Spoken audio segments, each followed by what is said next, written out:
This is the Rion-Antirion Bridge in Greece, one of the longest bridges in the world.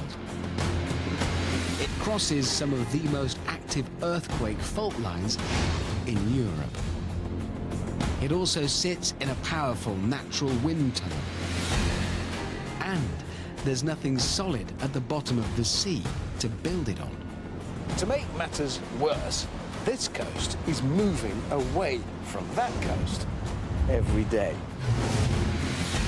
How did they ever build it? They face what would have been an impossible challenge if it weren't for some unusual connections. The hammock. Well, let's let it rip. A fizzy pop can. Oh no! There's a fire! Oh, this is lovely. A toboggan. Indian incense. These contain an oil that really does smell lovely. And a steel chimney.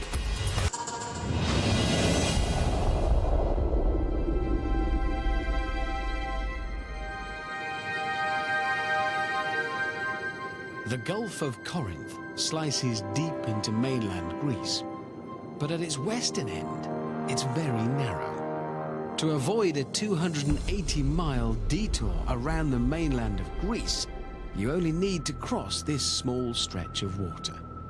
Sounds simple. On one side of the Gulf of Corinth, Rion. On the other, Antirion.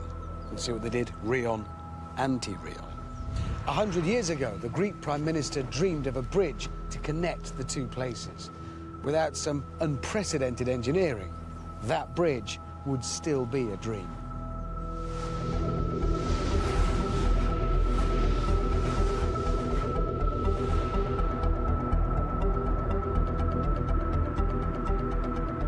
Almost 3 kilometers in length, the Rion-Antirion Bridge is really long.